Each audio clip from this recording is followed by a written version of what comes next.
what's the first thing that you could do? I mean, if for example, it's, joining the gym, well, the first thing would be, well, where's your gym?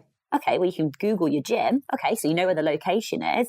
Can you call up the person and arrange to be shown around? Well, yeah, you can make the phone call. You can visit. It's just breaking it down. But it could even be further than that. It could be, well, I don't have a pair of trainers. Okay, well, how do you sort that out? Do you go online? Do you go shopping? To buy some? Who do you ask? And it's just making the steps so small that the first step isn't overwhelming anymore. Welcome to Spark Joy, the podcast dedicated to celebrating the KonMari method and the transformative power of surrounding yourself with joy and letting go of all the rest.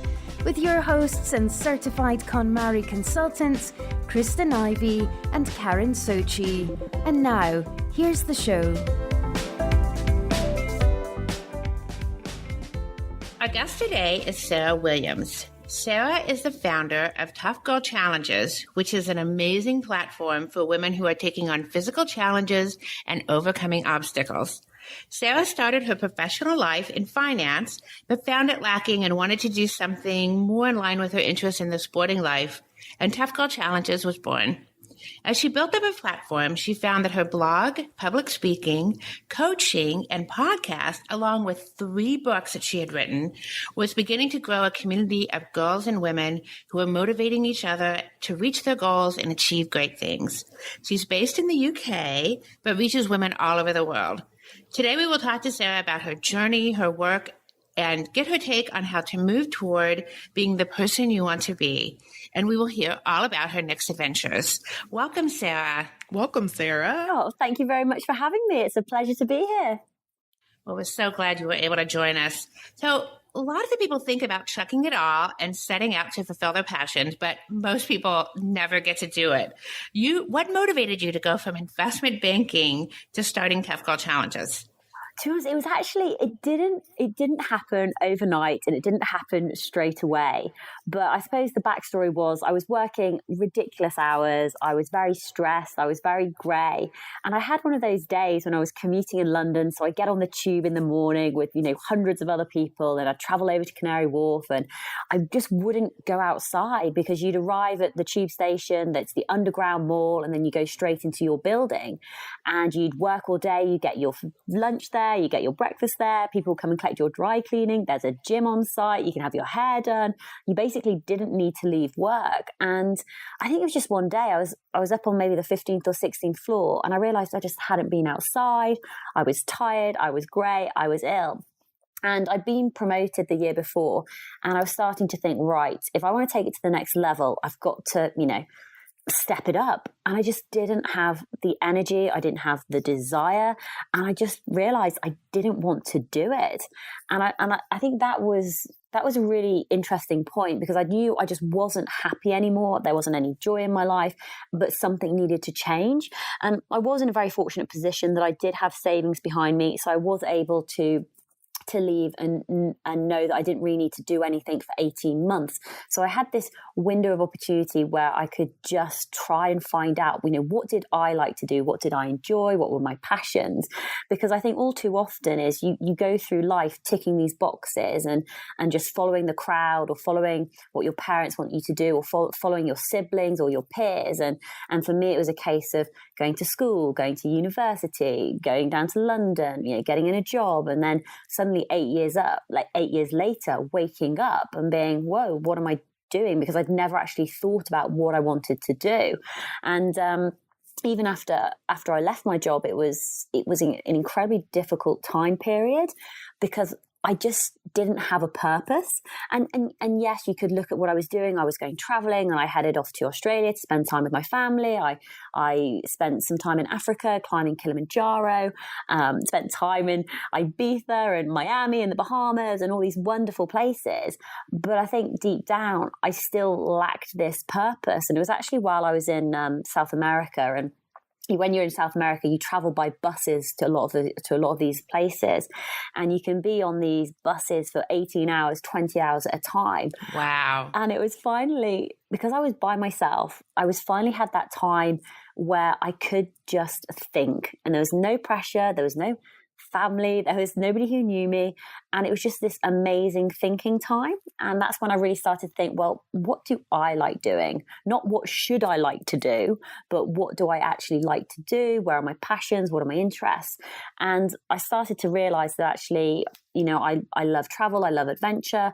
I love working with women and girls. I love motivating them, inspiring them to, to follow their own passions and their own dreams. And, it slowly started to come together. I mean, it didn't happen overnight, but that's where Tough Girl Challenges, the idea came from. It then took me, a further 6 months to actually put myself out there and to launch my website and my blog, and then a further 6 months to actually start the podcast. So it was definitely, it's taken quite a long time to get to this point. So I think that's almost, one of the key things. It just doesn't happen overnight. Right. So I know that you started with your website. How did you evolve? How did all of the components of your platform evolve over time? Yeah, I mean, I think I'm not a very techie person at all, but obviously in the age of the internet, everybody needs to have a website. And I thought, blogging, that's what I'm going to do. I'm going to write these blog posts, and people will start reading them and get engaged. I'm going to be able to motivate and inspire that way. And started writing. No one read my blog. No one read anything. And I realized I basically wasn't getting the traction that I was wanting, even though I was putting out content. And I wanted to have more of an impact. So I started reaching out to local schools to see, did they want me to come in, give some motivational talks, to talk about some of the different challenges that I've done, such as climbing Kilimanjaro and, all the traveling that I've done. And a lot of them took me up on this offer. And I started going into local schools to talk to primarily girls and young women.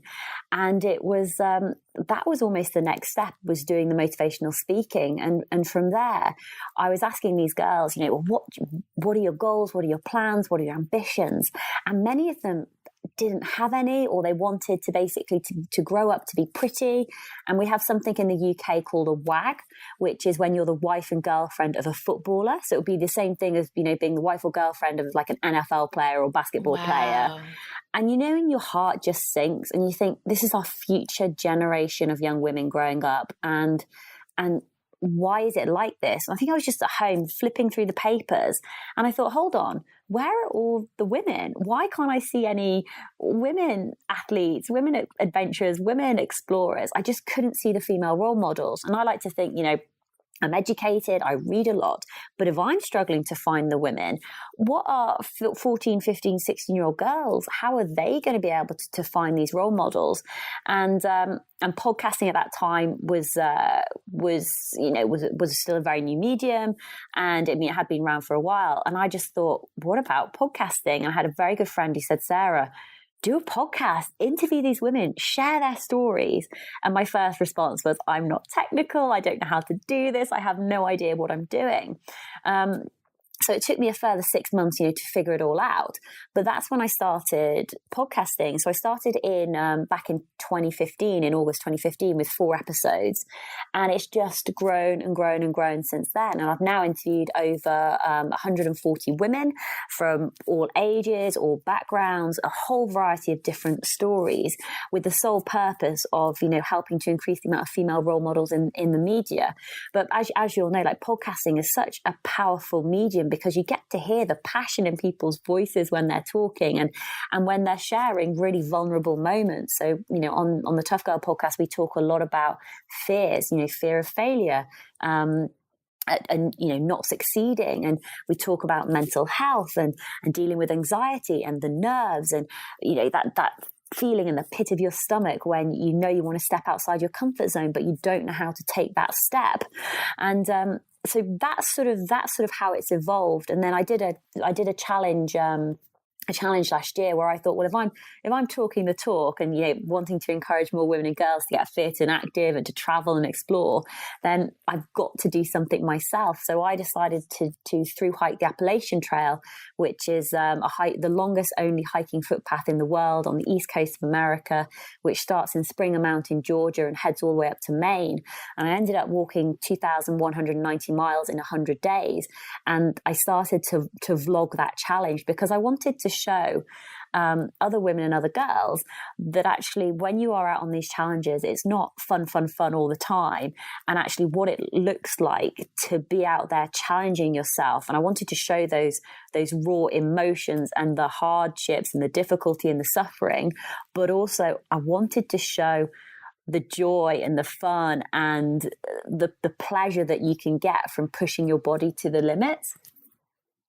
I love how you reference how this journey and these adventures, they're not always glamorous. They have kind of two sides to it. They're trying to do it, make change, I guess, intentionally, but there's some unintentional things that happen as well. And you've interviewed amazing women on your podcast. Do you find that there's like a thread between those conversations? Most of the tough girls on your show, they have a goal. They keep it in mind, they set it, and they achieve it. Like, is there something that they all run across, something that happened to all of them, no matter what the adventure is or no matter what the circumstance was? Yeah, no, absolutely amazing question. I think it's something that I've really started to focus in on, and something that comes up over and over and over again. Well, it's almost two things. Is one is the fear, because it's just this feeling that I don't know, it's just specifically based to women, but it's the fear of what other people are going to think about you. Are people going to judge you?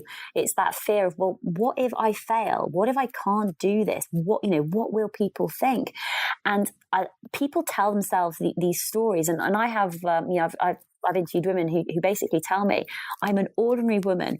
I am scared of sleeping outside in a tent. I'm scared of bears. I'm scared of snakes. I'm scared of the dark, but I still go out and do it because they need to basically to push themselves to help build that internal self-confidence. And the only way you build self-confidence, it's not by saying, I'm confident over and over again.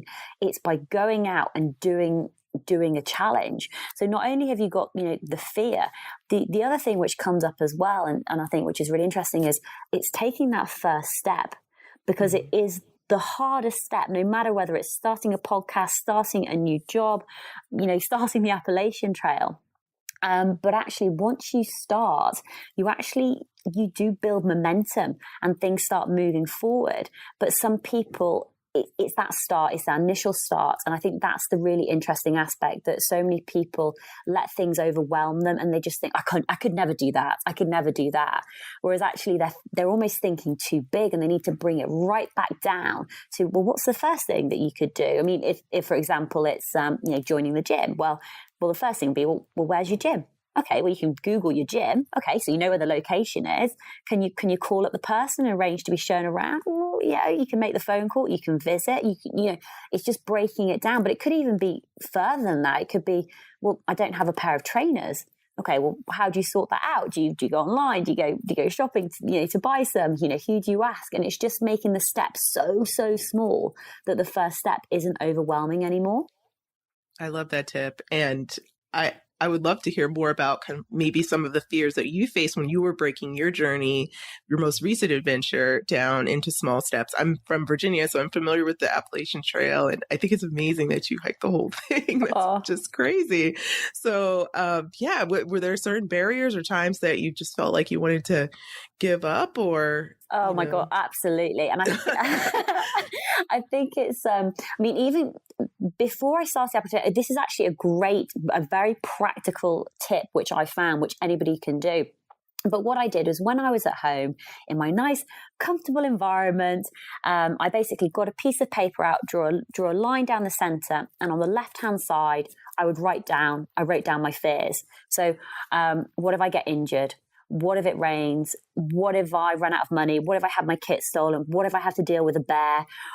What if I get sunburned? What if I run out of water? So basically wrote down every single fear that I had. And then on the right-hand side of the paper, I went through those what if scenarios and put my solution in. So it could be like, okay, well, what happens if, my kit gets destroyed? Okay, can I fix it? What could I fix it with? Okay, I could fix it with duct tape. What if I get wet?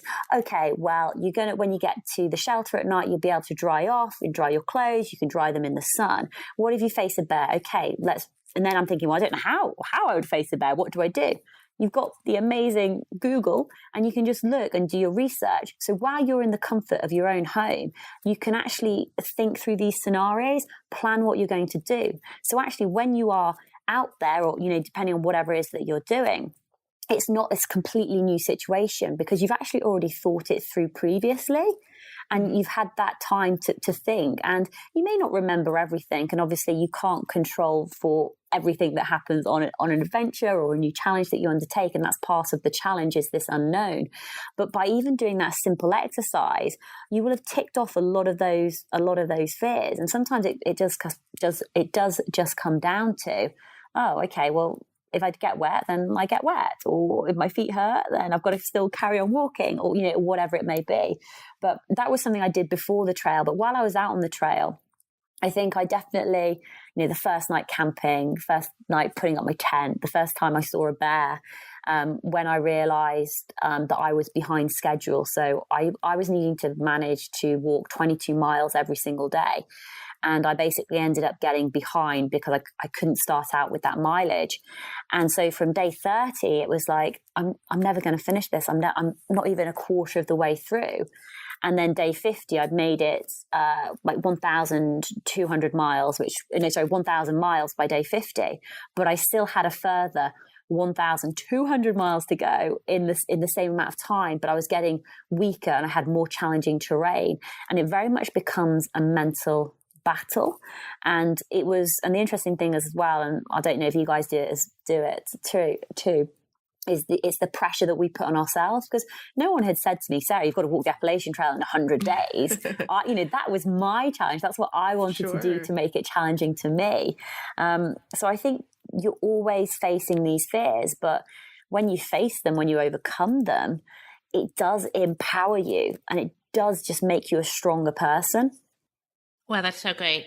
In KonMari, a lot of times all the time, we have our clients take a look at a vision of their future self. So what would you like to see yourself doing in the future is a question that we often ask ourselves as well as our clients. And, your discussion around trying to break that vision down into smaller pieces makes so much sense and is so much more doable. One of the things that our clients often experience is that they become much more interested in experiences and adventures than they are in material things. So for a lot of our clients, they're just now embarking on this idea of looking for an adventure and doing something outside of the usual routine of, going to work and buying stuff and sitting in front of the TV set. So, just the getting started and setting goals, I think, is really a real challenge for a lot of people. How do you decide what goals you're going to set for yourself for your next adventure? I'm actually going through this at the moment because last year I made this decision for my life, what I was going to do, which was I was going to go and through hike the Appalachian Trail, and then when I came back, I was going to start at university and do my master's in women and gender studies. So I had, like you said, this very, very clear vision of my year ahead. I could envision myself standing at the finish line of the Appalachian Trail, which was actually my birthday, standing on there, completing the trail. I could see myself starting university, and it was incredibly clear. But I think what I've struggled with this year is by not having any goals. So I don't really have any goals at the moment. But what I found that works for me is actually sometimes just being open and not necessarily panicking that I don't have any goals, but actually just letting things evolve. And even if it's just sitting down and just writing down, journaling, bullet pointing, what do I enjoy? What am I looking for? And exactly like you said, it's about the moments. It's about the experiences. And it could be from little ones, from going to visit the zoo or going to visit a friend or, traveling to a new city. It could be the physical ones, or there's a whole variety of different goals that you can do. I always do say, dream big. I think that's amazing. Do the things that scare you, but actually don't be afraid of starting small. And I've interviewed one woman she was 36 years old. She is mother of two, and every evening she'd be lying on the couch drinking a bottle of wine, and she just realized that this was her life, and actually she wasn't enjoying it. But because she didn't know what she wanted to do, she decided that she was going to set herself the challenge of trying 100 different new sports. So suddenly she was out there trying trampolining, swimming, Nordic walking, triathlon, cycling, bowls, anything and everything, adult gymnastics, anything and anything that she could do. And through that experience, she actually found what she really enjoyed, which was golf. But she wouldn't have known if she didn't try. So sometimes you've actually got to just put yourself out there and think, okay, well, I don't know much about playing chess or joining a book club or playing tiddlywinks or whatever it is. But actually, if you go and do it, you'll soon know whether you like it or not. And then at least if you don't like it, you can cross that off your list. And if you do like it, then you can start thinking, okay, well, how can I evolve this? How can I move this forward? I mean, one thing that I found incredibly powerful in what I did with my community, with my Tough Girl tribe, was was last year we did 7 goals in 2017, and every woman wrote down their 7 goals. And my key message was, this is not about comparison. So, my goal is to go through hike the Appalachian Trail. I donate my hair. I wanted to start my master's and a few other things, but not everybody's going to have the same goals, and that's okay, because it's if you're just starting out and if your goal is to run a 5K, that is awesome. But if you're an experienced runner and then your goal might be to go and run a 50K, that's still equally as awesome. Just one is not better than the other. It's only if it matters to you. So you've got to make your goals personal to you, something that gets you excited in the morning when you wake up and you're like, oh my God, yes, I'm going to go and do that. And sometimes it's hard work to go after your goals. But I think if you can think about your goals, write them down. That's a key thing. Write them down, tell somebody about them. And almost coming back to your point you mentioned about a vision, is I create a vision board. So I put pictures up there of things places I want to go, things that I want to achieve. So, I did have a picture of the Appalachian Trail. I created my own certificate of achievement for through hiking in 100 days. I've got my certificate of achievement for completing my master's degree. I've got pictures of, I want to go back to Rio and go to the carnival, and I want to go to Bali, and these various little pictures that I've got, and then I can look at it every single day, and it's just this little reminder. Oh, that's what I want to do again. That's what I want to do again. I find that very powerful. Well, that's great, because we love vision boards here. Yes. We're all about the vision, and you have been an amazing inspiration to us and your tribe. I mean, the stories, very cool. Definitely check Sarah's podcast out. And it's Tough Girl Podcast, correct? Correct, yes. And you also have 3 books and a blog, and you speak as well around the country, and you are always thinking about the next adventure, which is so cool. What techniques and tips could you share to help you plan your time? But I would never even know the resources to use to have the type of experience that you and your guests have had. Where should someone start? So it's to be honest, the best place to actually start is Google. Just to find out, depending on what you want to do, is go to Google, and then you just find this ton of information, and it could come in the form of books or blogs. YouTube is also another very powerful resource. I think it comes back to, how do you learn? Do you learn by audio, by listening? Do you learn by watching other people? Do you learn by doing, by reading? And it just depends on what's going to work for you. And I also find making lists an incredible way to sort of help me organize what I need to do. And again, breaking it down into smaller and smaller steps. So what was interesting about the Appalachian Trail for me is I didn't actually financially have the money to walk the trail. I didn't have loads of money available to me. So it was done very much on a piecemeal basis. I worked backwards from when I wanted to finish the trail to when I need to start. And then suddenly it was like, okay, well, the first things first for me point is I need to make sure I can get into America. I need to get my visa sorted. So before I could sort of do anything, that was my number one goal. And I think if you can break things down into an order, into a structure, it makes things a lot easier. So as soon as I knew that I got my visa was approved, the next thing was I'd done a talking gig, I got paid. It's like, right, let's book my flight to America. Book my flight. Then it's insurance. And you can just slowly work your way through it. And 4 or 5 weeks before I left, I still didn't have a tent, which is obviously quite important when you're hiking. And to be honest, I didn't know how I was going to afford to pay for a tent because I needed money for other things. And sometimes the universe works in mysterious ways. But I actually, I had a friend reach out to me and sort of say, "Oh, Sarah, are you still looking for a tent? Can I, would you like to borrow mine? It's super lightweight. It weighs like a pound. I'd love for you to borrow it for this adventure." And I think things like that do happen. And one thing that I massively noticed on the Appalachian Trail was the kindness of strangers. So sometimes I would run out of food. I would run out of water. But I'd pass these individuals who'd be like, "Do you need some water?" I'm like, "Yes, please." And they give you water.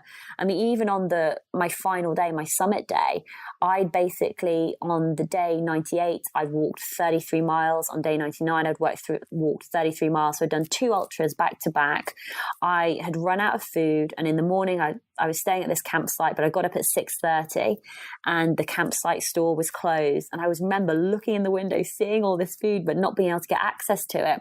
So I had to, carried on anyway, did another 10 miles and came across this woman and her daughter. And I was just like, I'm just going to have to ask. And I was just like, excuse me, I'm really sorry, but do you have any spare food that you could give me? And people will help you. And so the point of that is that if you do have a goal or a challenge or something that you're going at, by telling people, 9 times out of 10, people will look for ways of how they can help you, how they can support you, what knowledge they have, what resources they have. So if you do say, actually, I want to go and do a 5K. People might say, "Well, have you heard of Park Run? Or have you heard about this app, Couch to 5K? Or I've got this running buddy, he could help you. Or, I can run with you and walk with you." I think people this is what the impression I get, that people like helping to support other people and to achieve their goals, because they can then feel a part of it, to know that they've contributed in some way to make somebody else, achieve something that they never thought they could. I love that. Like attracting what you need essentially in the moment. Planning, of course, as you said, Google was your friend. Yeah. But really in the end, when you're in the moment, just whatever you needed came to you at the right time. That's awesome. We had something on the trail where basically the trail will provide. If you need something, the trail will provide. And on summit day, you're climbing Mount Katahdin, and there's these massive boulders, and you're scrambling up the rocks. And I could feel that my hands were starting to get quite shredded from like the bouldering and the rock climbing. And I was thinking, especially once I got to the top, I really need a pair of gloves. My hands are just so sore. I'm not quite sure how I'm going to manage to get down, because they're starting to feel really delicate. And just honestly, I'm not joking, just lying on the trail with this pair of gloves. And so I was just like, I remember asking, "Are these enemies?" Everyone's like, no. So I was like, oh my God, this is amazing. So, coming down with these amazing pair of gloves, my hands were protected, and I left them at the bottom and in the hut, for other people to use. And it is that thing, the trail will provide. And you just sort of attract this stuff into your life. It's amazing. I love that stuff. Wow, I do too. I think I love this idea that given the opportunity to help, most people are just genuinely good, and if you give them a task, like, I would really like to have a power bar, then they will rise to the occasion. So I think that's such a neat experience. One of the things, you have this motto that is so awesome. It says, "If it doesn't challenge you, it doesn't change you." I just love that. And I'm wondering if you could tell us about some of the transformation, some of your favorite transformations that you've heard about or been a part of with your guest. Yeah, no, absolutely. Oh my God, there's so many to choose from. I mean, I've got one from my story is when I launched Tough Girl Challenges, I decided that I wanted to launch by doing a big physical challenge. And there's something called the Marathon des Sables, which is Marathon of the Sands, and it's run in Morocco every single year. And it's where you run 6 marathons in 6 days across the Sahara Desert, carrying everything that you need on your back. And the water is rationed, but they provide you with water in a tent space. And it's this incredibly physically, mentally demanding challenge. And I suppose my sort of transformation is initially I was planning to do this in 2015, and I ended up overtraining, burning myself out. And at Christmas time, I was basically bedbound with chronic fatigue. I was severely anemic. My period had stopped. I was completely underweight. My hair was falling off. I had horrendous acne all over my face, all over my shoulders. It was like my body had completely broken down. And so the transformation that I had to go through was, even at this point, I was still wanting to motivate and inspire, but I felt like a complete fraud because I'd be sharing these like motivational quotes on Instagram and, you know, these motivational sayings, and be lying in bed, not being able to do anything, not being able to move. And that for me was this huge transformation, because I needed to realize that actually I needed to have balance in my life and that I couldn't be so extreme. I needed to change my diet. I needed to change what I was eating, how I was training. And then in the following year, I did end up doing the Marathon des Sables, but the challenge for me wasn't actually completing the race. The challenge for me was actually getting to the start line so that I was fit and healthy and strong. And that was, you know, a very sort of transformational experience in terms of the way that I know that I need to put health as my number one priority, and that actually you can't work all hours of the day. You need to make sure that you are sleeping correctly and eating right and making sure that you do exercise and that you're looking after your own mental health and well-being. And I think that was a real sort of wake-up call and something that I've used going forward. In terms of transformations from other women that I've interviewed.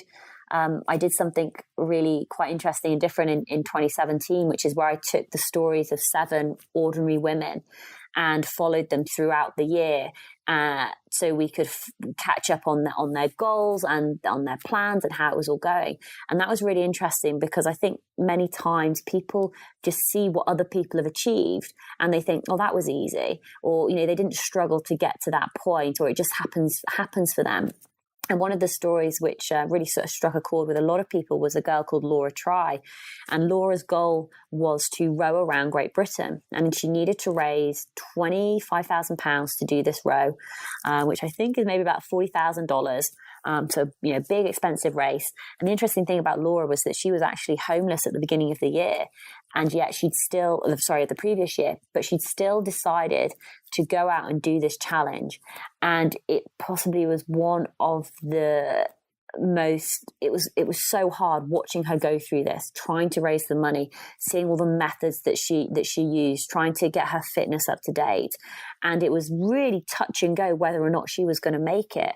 But she ended up going on this row around Great Britain, and the difference even in her voice from when we spoke before, where she was basically almost having a mental breakdown from doing this. She was so low and so depressed, but she persevered on, to when she actually finished rowing around Great Britain.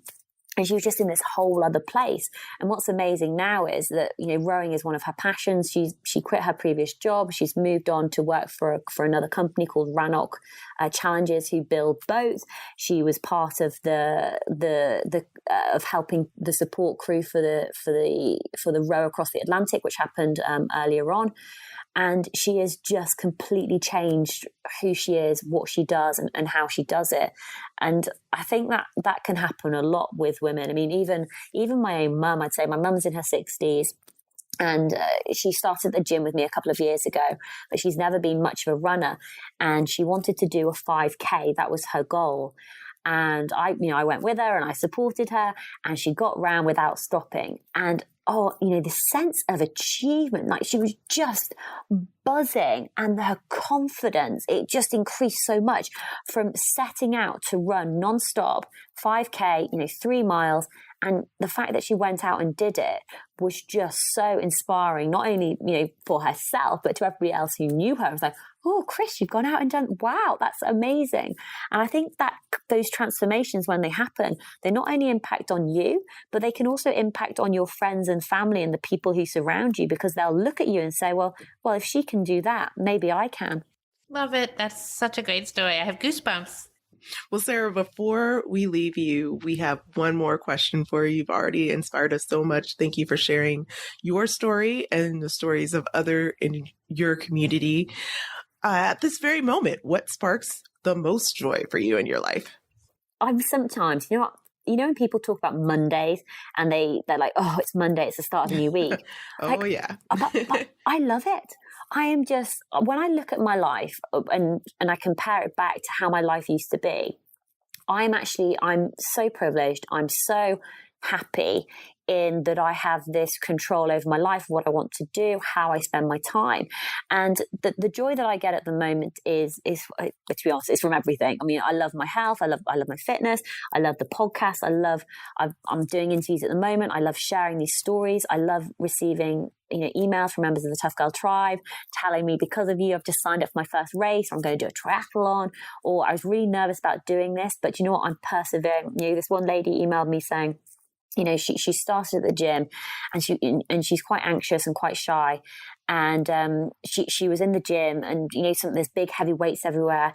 And she heard, there was other people there, they were grunting away and making all this noise. And she felt intimidated, but she stuck it out.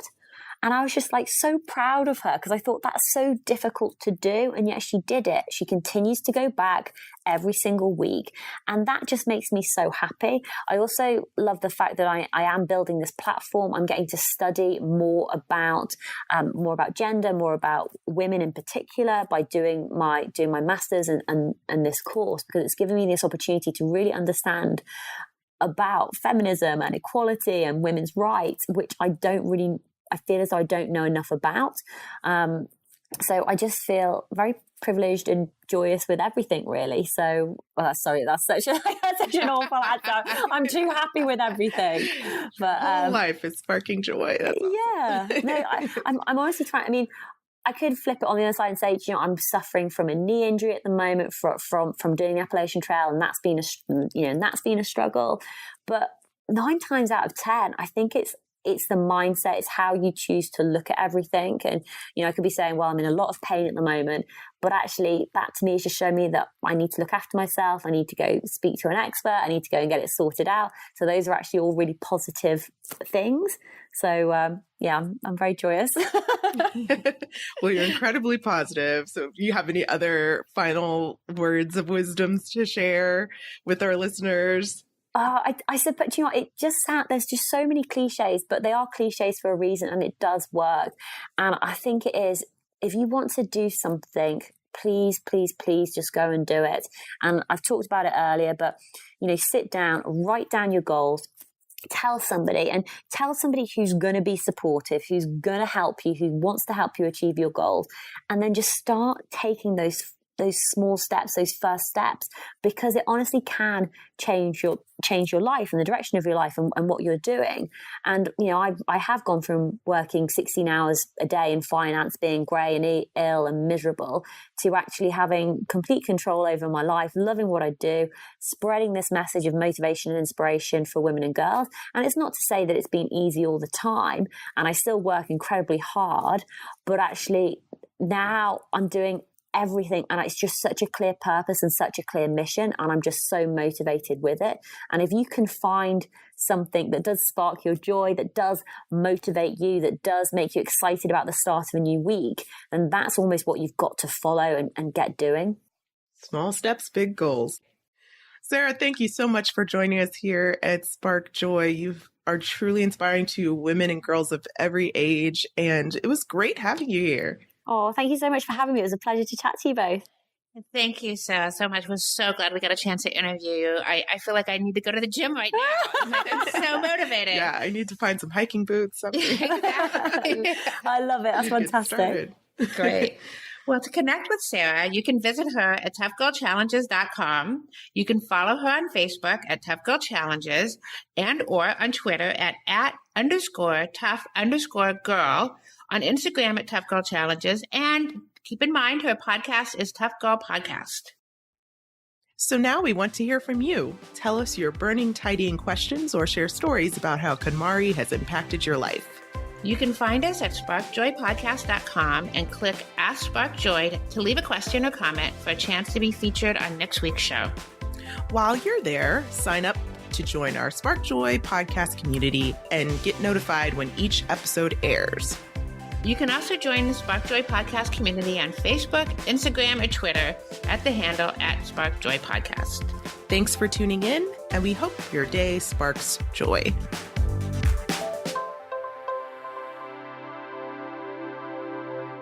Thank you for listening to Spark Joy with your host, Kristen Ivy of For the Love of Tidy in Chicago and Karen Sochi of the Serene Home in New York City. Spark Joy, the podcast, is not endorsed by or affiliated with KonMari Media Incorporated. The opinions expressed on this episode represent the views of the co-hosts and guests alone and do not represent the corporate position of KonMari Media Incorporated or the KonMari consultant community.